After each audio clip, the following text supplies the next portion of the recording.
Ismaaciil waan uga mahadnaqaynaa inuu noqday madaxweynihii ugu horreeyey iyo dowladdii ugu horreysay ee Jabuuti inay noqdaan dowladdii ka soo jawaabtay baaq ganacsatada jamhuuriyadda Somaliland inta caawa halkaynala joogta iyo intaan caawa inoo iman ina arkaysa ama ina maqli doontaba.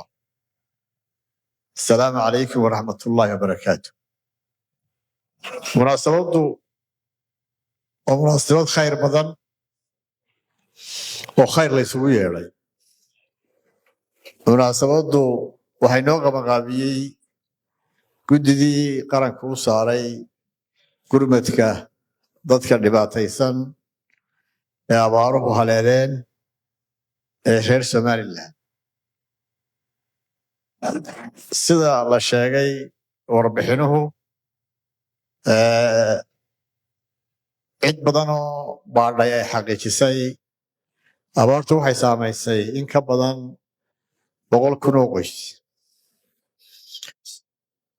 oo marka la yareeyo ilaa 600,000 oo qof ah, laakiin dee abaartiis bay tahay weli way socon. Marka waxaynu ku jirnaa xilli aan roobdiin oo xagaaya.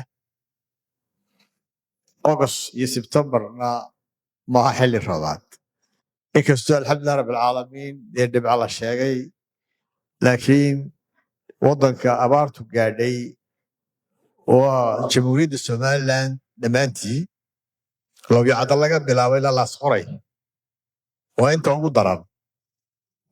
Inta kalena abaartu way gaadhay, laakiin way kala sahlan yihiin. Hadduu roobku di'i waayana abaartu way sii xumaanaysaa, dadka iyo xoolahaba way saamaysay. Marka dhulka xeebaha oo xooluhuna intii badnayd way dhimatay, dadkana qaar baa dhintay. Marka hore ilaahay baynu ka baryaynaa inuu abaarta inaga soo jebiyo. Baaqa baanu soo jeedinay aanu ugu talagalnay shacbigeenna iyo ganacsatadeenna iyo dunidaba. Madaxweynaha jamhuuriyadda Jabuuti mudane Ismaaciil waan uga mahadnaqaynaa inuu noqday madaxweynihii ugu horreeyey iyo dowladdii ugu horreysay ee Jabuuti inay noqdaan dowladdii ka soo jawaabtay baaq. Raashinkaas ay soo bixiyeen wuu ina soo gaadhay. Waxaad leeyahay qoysas badan oo baahnaan ah wuu gaadhay hadda, qaarna waa lagu sii wadaa. Waan uga mahadnaqaynaa shacbi ahaan iyo xukuumad ahaanba dowladda Jabuuti. Waxaan kaloo mahadnaqayaa ciidanka qaranka oo dhammaan gaadiidkii uu haystay waaweynaa kaga qayb galay sidii loo soo qaadi lahaa raashinka.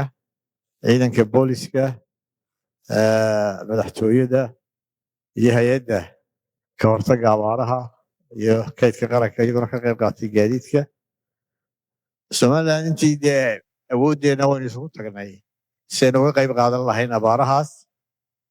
Waxaan kaloo mahadnaqayaa hay-adda la yidhaha Fara Foundation oo iyaguna 1,000 booyadood oo biyaah oo soo gaadhsiiyey maanta ugu deeqay.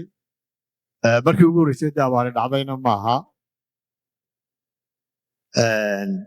Markaa dhammaan duruufihii Somaliland aynu soo marnay way ka qayb qaateen.